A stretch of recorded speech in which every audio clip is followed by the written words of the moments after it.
පස්සේ අපේ ඉස්කෝලේ අර පන්සිල් ගන්න ඒක මට ප්‍රශ්නයක් වුණා. සමහරු අර අන්‍යාගමිකෝ ගිහිල්ලා පොලිස් කම්ප්ලේන්ට් එකක් දැම්මා. කියන්නේ පැමිණිල්ලක්. මේ හාමුදුරුවෝ මේ මිනිස්සු බුද්ධ ආගමට ගන්නවා කියලා. කියන්නේ මම ඊට පොලිසියෙන් ආව ඉන්කරි කළා. මේ පන්සිල් දෙනවා කියන්නේ ඇත්තද මේ ඉස්කෝලේ මම ඔව්. ඇයි පන්සිල් දෙන්නේ? බුද්ධ ආගමට ගන්නවා. මං කව බුද්ධ ආගමට ගන්න නෙමෙයි මේ පන්සිල් දෙන්නේ මිනිස්සෙක් කරන්න.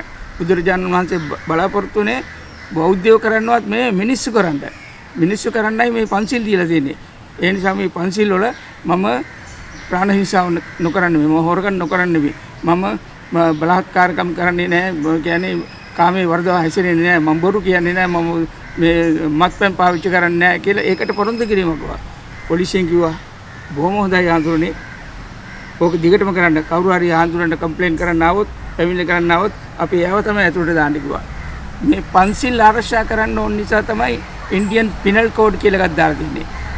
ಭಾರತೀಯ දණ්ඩ සංහිතා මම හිතන්නේ මේ තියෙනවා ඒකට මේ දණ්ඩ නීති සංග්‍රහය. ඒකේ තියෙනවා මිනි මරුවොත් මල් මාල දාලා පිළිගන්නේ නැහැ. හොරකම් කළොත් මල් මාල දාලා පිළිගන්නේ නැහැ. මේ කාමයේ වර්ධව හැදුණා මල් මාල දාලා පිළිගන්නේ නැහැ. සුරාව පාවිච්චි කළොත් මල් මාල පිළිගන්නේ නැහැ.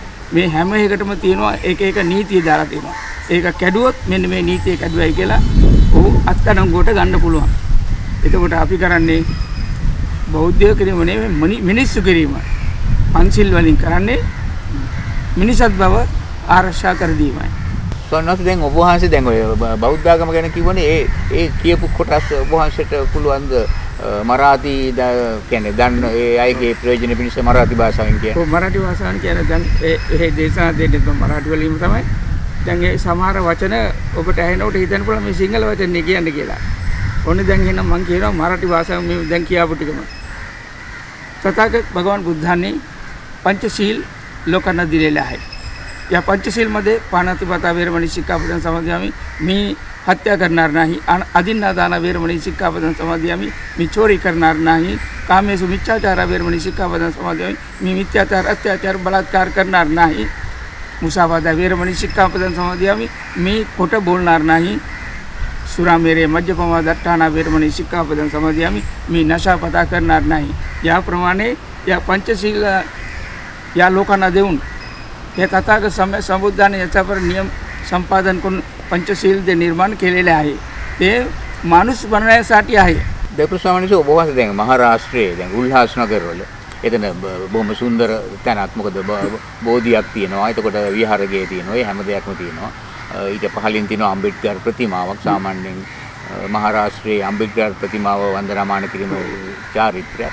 ඒක ස්වාමීන් වහන්සේ දැන් ඔබ වහන්සේ වැඩ කරන්නේ වකිලට ඔබ සමහරවිට වැඩ කටයුතු කරන වෙලාව තියෙන්නේ මේ ඇත්තටම ඉන්දියානු ජාතිකයෝ එක මේ සිංහල අය නෑනේ. නෑ සිංහල කරුවත් නෑ. ඔක්කොම එන්නේ ඉන්දියානු ජාතිකයෝ. අනික එක ජාතියක් නෙමෙයි. මම අර මුලින් කිව්වා වගේ ජාති කොටස් අනික ජාති ભેදේ තියෙනවා. ඒ බොහොම තදෙට මෙහෙ නෑ. මේ ජාති ભેදේ ඉන්දියාවේ තියෙනවා. කසාතියක් ඔබ බඳින්න විදියක් නෑ. ආගේ අහනවා ජාතිය. දැන් මේ දවස්වල එක්කෙනෙක් ඇවිල්ලා ඉන්නවා ඉන්දියාවේ ඉඳලා. එයාගේ දුවට මෙහෙන් කවුරු හරි බඳින්න ඕනේ කියලා ළමෙක් බෞද්ධ ළමෙක්. ඇයි හැව්වා? අය යන්නේ එහෙ උත්තර ළමයි ඉන්නේ නෑ නෑ. එහෙ ජාතිවාදයේ තියෙනවා. කෙලින්ම අහනවා කිව්වා මේ ජාතිය මොකද්ද කියලා. ජාති වශයෙන් ඔය එක ජාතියක් තමයි මහාර්, කුම්බි, මාතංග. ඒ ජාති කොටස් තියෙනවා මහ ගොඩක්. ඔය ජාති ભેදේ නිසා තමයි මේ කට්ටිය පහතට වෙල්ලා හිටියේ මේ අම්බේඩ්කර්තුමාගේ. අම්බේඩ්කර්තුවත් මහාර් ඒ කොමියුනිටි එකට ඇවිත් ඉතින් එයා කල්පනා කරා ෂෙඩියුල් කාස්ට් කියලා එකට කියනවා මේ ඇයට වාර ප්‍රසාද දෙන්න ඕනේ. ඒක දෙන්න පුළුවන් හොඳම ආයුධය දැන් මා ළඟ තියෙනවා. ඒ කියන්නේ එතුමා තමයි ඉන්දියාවේ කොන්ස්ටිටියුෂන් එකේ ලිව්වේ ව්‍යවස්ථාව. අර ෂෙඩියුල් කාස්ට් කට්ටියට සම්පූර්ණ ෆැසිලිටිස් දෙන්න ඕනේ කියලා එයා සඳහන් කළා. මේකේ තවත් එකක් තමයි ඒ සංවිධානයේ එහෙම නැත්නම් කොන්ස්ටිටියුෂන් එක නිර්මාතෘවරයා තමයි ડોક્ટર බී.ආර්. අම්බේඩ්කර්. එතුමා තරම් අද වෙනතුරු කිසි කෙනෙක් ඉගෙනගෙන නැහැ. ඒ තරම් උගතේ. ඒ උගතා බුද්ධාගම හදාරලා ඊට පස්සේ කල්පනා කරා නොඑක ඇවිල්ලා තිනවා මෙයා 1930 ගණන් තමයි එයා ප්‍රසිද්ධ කළේ මම බුද්ධාගම ගන්නවා කියලා කිව්වේ නෑ මම හින්දු ආගම අතාරිනවා කියලා. ඊට පස්සේ ක්‍රිස්තියානි කට්ටිය මුස්ලිම් කට්ටිය නොයෙක් කට්ටිය ආවා. එයාට කිව්වා ඔයාගේ මුළු සමාජයටම අපි රස්සාවල් දෙනවා. අපේ ආගම වැළඳ ගන්න කියලා. නොයෙක් හැම ආගමකම කිව්වා. නමුත් බුද්ධ ආගමේ කිසි කෙනෙක් ගියේ නැහැ. මේ බුද්ධ ආගමට එන්න මේක වැළඳ ගන්න අර දෙන්න මේක දෙන්න. නමුත් මෙයා බුද්ධ ආගම කියවලා තිබුණා. මේකේ තමයි මානව අයිතිය තියෙන්නේ. ಜಾති ભેදයක් නැහැ, කිසිම ભેදයක් නැහැ. මානවයාගේ නියම මානසික නිදහස දෙන එකම ආගම මේක. මම ඒ නිසා ඒ ආගම වැළඳ ගන්නවා කියලා 1956 ඔක්තෝබර් 14 වෙනිදා බුද්ධ ආගමට ආවා. ඒ ඇවිල්ලා ඒ පිරිසට තමයි අර මම මුලින් කිව්වා වගේ අපේ නායක හඳුරෝ අපි භාෂාවල් පුහුණු කළා ඉන්දියාවට යවුවා මේ දුකී දුප්පත් ජනතාවට බුද්ධ ආගම කියා දෙන්න. ඇත්ත වශයෙන්ම මම ඒ මුලදී යනකොට මිනිස්සු අහනවා අපි කියනවා වඳින්න කියලා තුන් පාරක්. අහනවා මොකටද වඳින්නේ කියලා. ඔයගේ ප්‍රශ්නට නිලදුනා. මං කිව්වා මේ ගෙදරට එන්න ඉස්සෙල්ලා කකුල් හොදන්න කියලා. අහවල් දෙයකට මඩ ගොඩේ ගිහිල්ලාද ආවේ කියලා. ඔය ප්‍රශ්න අහනවා. කිව්වා මේක චාරිත්‍රයක්. ඒ වගේම අද එහෙම ප්‍රශ්න අහපු ඒ බෞද්ධ පිරිස කිව්වොත් සමහරලාට ඔබට පුදු වෙන්න පුළුවන් 4 පොයටම සිල් ගන්නවා. 4 පොයටම සිල් ගන්න පිරිසක් දැන් මං හැදුවා. ඒ දහස් සංඛ්‍යාත ඒ වගේම බොහෝ අය දැන් මහාන වෙන්නත් කැමති. බාල මහලු තරුණ හැම කෙනෙක්ම දැන් මහාන වුණා. ඒ දවස්වල අපි හිටියේ එක ළමයි දෙන්නමයි මුළු දිස්ත්‍රික්කෙටම දැන් ඉන්නවා 35000 කාන්තුරු ඉන්නවා. ආන්දරුගේ කිසිම අඩුවක් නැහැ. නමුත් ඉතින් අර ගම් වලට ගිහිල්ලා ඉතින් හැබැයි මම බලාපොරොත්තු වෙන ලංකාවේ මම ගියා වගේ තවත් අය එන්න ඕනේ කියලා.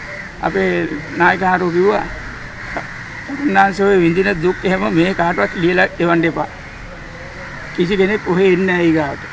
මෙහෙ වගේ සැලකුම ලබන්න බෑනේ ඉන්දියාවේ ගිහිල්ලා මේ වගේ ආහාර ලැබෙන්නේත් නැහැ. සල්ලි මිල මුදල් ලැබෙන්නේත් නැහැ. ඔය වගේ කැපවීමකින් වැඩ කරන්න මෙහෙන්නම් ආයෙ හැමාරි ඒක නිසා අනුකම්පා කළා ඔය කිසිම දුක් ගැන විල්ලක් ලංකාවට ලියලා එවන්න එපා කියලා. ඉස්සෙල්ලාම දුන්න අවවාදයක තමයි. ඒ අනුව පිළිගත්තා. නමුත් මේ වගේ බොහෝ අවස්ථාවට රූපවාහිනී මෙන් මම විස්තර ඇවිල්ලා කිව්වන් පස්සේ ඒගොල්ලෝ දැනගත්ත අම්මෝ හරි අමාරු වැඩක් කියලා. අනගාരിക ධර්මපාලතුමා බුද්ධගාව බේරා ගැනීම සඳහා ඒ ඉන්දියාවේදී ඒ හඬ නැගුවේ. එතුමා සාමාන්‍ය දිලින්දෙක් නෙමෙයි. දොන් කරෝලිස් කියන ඒ ආයතනයේ අධිපති. ඒ මහත්තයා එතුමාටත් නොයෙක් දේ කිව්වා ලංකාවේ අය. ඔය ගිහලා තියෙන ජනම ප්‍රචාරණ නෙමෙයි බිස්නස් කරන්න කියලා. ලීව් වෙනදා මේ කරන්න කියලා. එහෙමත් කියපුවා හිටියා. නමුත් එතුමා අපි තරම් දුක් විඳින්නේ නැහැ.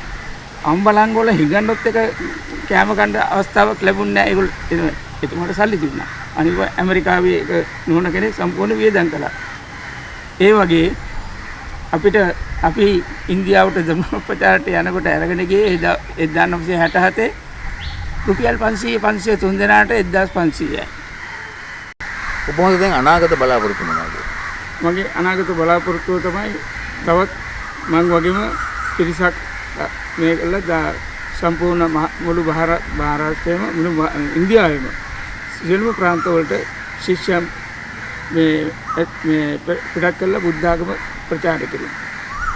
हिंदी भाषा सह देवल भाषा कहना हिंदी भाषा में कहना मेरा अंतिम इच्छा है कि सारे भारत बौद्ध में करने के लिए और इसके लिए मैं ज़्यादा से ज़्यादा शिष्य लोगों को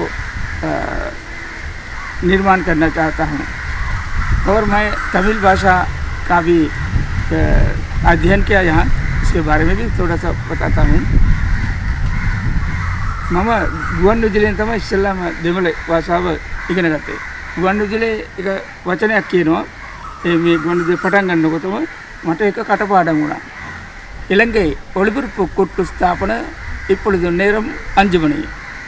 பாட்டு பாடும் முதலாக வீர பாண்டியன் பட்டு பொம்மன் என்ற படத்தில் பி சுசிலா பாட்டு பாடுகிறது. அந்த மாதிரி எனக்கு தமிழ் செல்லறதுக்கு ப்ராக்டிஸ் ரேடியோ ಸರ್ವಿಸ್ ಅದಕ್ಕಾಗಿ ಬೇರೆ ಟಿ ವಿ ஒன்றும் இல்லை வெறும் ரேடியோ தான் அந்த அதே மாதிரி தமிழ் சொல்கிறதுக்கு 58 වසරක් ධර්ම දූත සේවයේ නිරත වෙමින් ඉතා විශාල සේවයක් කරන අපේ ස්වාමීන් වහන්සේ නළුවිල ආනන්ද නායක ස්වාමීන් වහන්සේ ශ්‍රී ලංකාවට වැඩම කරේ අතරම මේ ඉන්දියාවේ මහාරාෂ්ට්‍රයේ දහම් පහන් තැඹ නළුවිල ආනන්ද නාහිමි කියන මේ පොත දොරට වැඩීම වෙනුවෙන් ඒ වෙනුවෙන් අභිනන්ද උත්සව දෙකක් පැවැත්වෙනවා ජූනි මාසේ 29 වෙනිදා නළුවෙල උන්වහන්සේගේ උපන්ගමේදී අනිත් උත්සවය ජූලි 5 වෙනිදා උන්වහන්සේ සසුන්ගත වූ ශ්‍රී ලංකා පිරිවෙන එහෙම නැත්නම් ඕඩේ පන්සල භූමියේදී බොහොම පිං ස්වාමීන් වහන්සේ අපි එක්ක මේ සාකච්ඡාවට සහභාගී වුණා. තෙරුවන් සරණයි.